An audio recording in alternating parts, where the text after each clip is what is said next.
Bonjour. Aujourd'hui, j'aimerais vous parler un brin de l'histoire des ambulances à Montréal et dans ses banlieues. Vous vous demandez peut-être pourquoi je suis en face du salon funéraire. Eh bien, on va voir plus tard qu'à une époque, pas si loin que ça, les salons funéraires offraient aussi des services d'ambulance. Mais avant de continuer, je vous invite à appuyer sur le bouton d'abonnement et merci pour supporter votre Société Patrimoine et Histoire.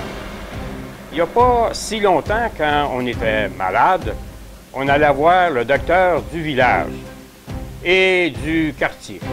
Mais si on était bien malade ou blessé, on envoyait quelqu'un crier le docteur chez lui. Je vous mentionne qu'au 19e siècle, les hôpitaux étaient rares et souvent bien trop loin de la banlieue. Il fallait oublier l'ambulance. Il fallait s'accommoder du docteur ou de la garde malade des alentours. Au Canada, le premier service ambulancier voit le jour en Ontario en 1832 pour le transport de victimes du choléra. Aux États-Unis, un dénommé Heyman, créé en 1862 en pleine guerre de sécession, les ambulances Wagon consacrées au transport des soldats blessés. C'est surtout pour les patients blessés ou traumatisés qu'on utilisait les ambulances. Il y a plus à faire qu'à transporter les blessés. Il faut aussi les envoyer en quelque part. D'où vient l'idée aux gens de regrouper les soins urgents dans un hôpital. C'est ce que l'on lit dans le journal de Lancet aux États-Unis en 1869. Chez nous, à Montréal, une grosse nouvelle. On fonde en 1880 dans le bel hôpital Notre-Dame un service d'urgence spécial pour les soins aux accidentés, d'après le gros livre d'histoire de la médecine qui couvre la période de 1800 à 2000. Par la suite, on voit apparaître des services d'ambulance dans plusieurs hôpitaux à Montréal. En 1883, un service d'ambulance est offert à l'Hôpital général de Montréal et l'année d'après, c'est au tour de l'Hôpital Notre-Dame d'avoir son propre service d'ambulance. Au début, on allait avertir directement l'hôpital et un peu plus tard, avec la venue du téléphone, là, on l'utilise pour appeler l'ambulance. C'est bien plus rapide. En moins de 2 minutes, l'ambulance prend la route vers le lieu de l'accident avec à son bord un médecin interne.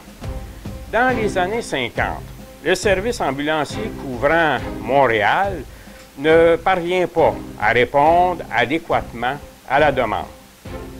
Un service qui est majoritairement desservi par les entreprises de pompes funèbres, il y en a qui pensent qu'il y a peut-être un conflit d'intérêts, même s'il n'y a pas de cas d'abus de connus. Alors, on dit que les services ambulanciers des hôpitaux, d'alors, ont plusieurs ratés et le scandale des ambulances éclate en 1958 dans les médias québécois. Il est mentionné que des gens meurent sur la chaussée lors d'accidents graves à défaut d'être secourus à temps. Un blessé de la circulation devait attendre sur le pavé brûlant ou glacé selon les saisons durant 20 minutes, parfois 40 minutes et même, je vous dirais, un peu plus. On dit que les hôpitaux ne mettent pas suffisamment de ressources sur le terrain. Après plusieurs débats à l'Hôtel de Ville de Montréal, en 1958, le comité exécutif bloque l'achat de station wagon pour en faire des ambulances. Finalement, c'est en 1959 que le service ambulancier de la police de Montréal est fondé. Pour ce faire, 120 policiers suivent des cours de premiers soins à l'Hôpital général de Montréal. La patrouille spécialisée circule dans les rues au volant de 14 familiales de marque Plymouth pour offrir des services d'ambulance dans les endroits publics. Ce nouveau service aide les policiers à redorer leur blason. Les policiers font des accouchements et sauvent des vies. Dans les années 60, peu à peu, le service d'ambulance offert par les entreprises de pompes funèbres disparaissent. Par contre, les services d'ambulance privés croît. On voit apparaître de nouvelles compagnies comme Resusci-Car, Newman, Royal et le reste. Dans les villes de l'Île-Bizarre, Sainte-Geneviève, Pierrefonds et Roxborough, c'est M. Marcel Bourdeau, résident de Sainte-Geneviève, qui offre le service d'ambulance dès 1962.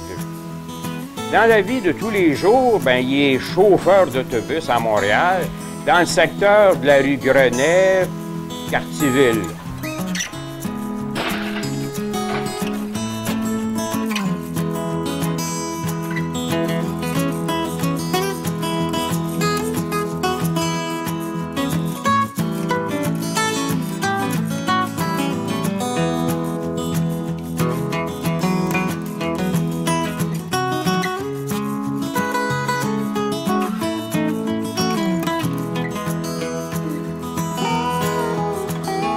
Alors, il débute sa carrière de chauffeur en 1954. 2 ans plus tard, il achète sa maison à Sainte-Geneviève. Je vous dis que c'était un beau bungalow tout neuf sur l'ancienne terre de Font-Saint-Pierre.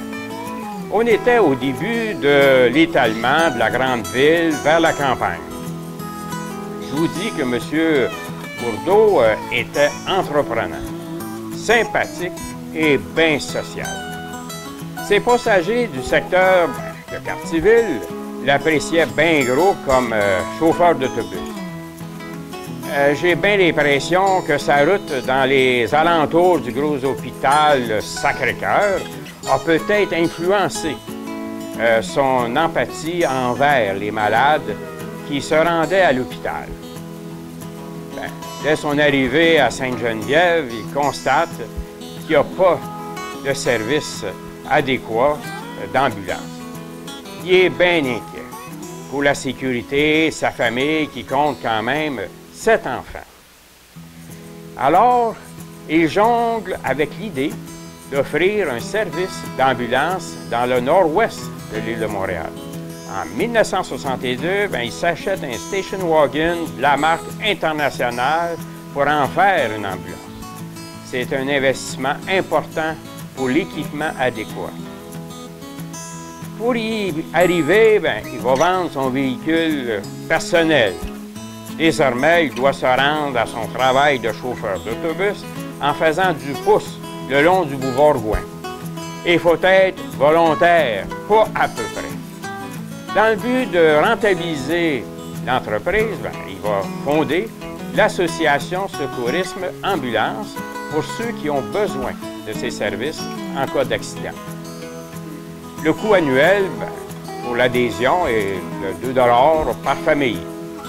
Tous les membres ont droit au service gratuitement en direction des hôpitaux de Montréal et local aussi. La première année, il va répondre à 300 appels, dont entre autres 225 d'entre eux sont des membres. En 1963, il sensibilise la population locale à adhérer au service en plus grand nombre afin de permettre la rentabilité de l'entreprise et d'en assurer le maintien du service. Les premières années sont difficiles. M. Bourdeau, il réussit quand même à joindre les deux bouts. Je vous mentionne qu'il est toujours chauffeur d'autobus à temps plein, ce qui l'oblige à engager occasionnellement Jacques Coco Joly. Son ambulance est mise aussi à la disposition des policiers et ou des pompiers locaux afin de répondre aux appels urgents. Finalement, en 1967, la compétition se pointe, ce qui l'oblige à prendre une décision crève-cœur, soit de laisser son ambulance au garage, ce qui l'amène à fermer boutique. Quelques années plus tard, et joint l'entreprise des ambulances Verdon située sur le boulevard Gouin, près de la rue Saint-Pierre, à Sainte-Geneviève.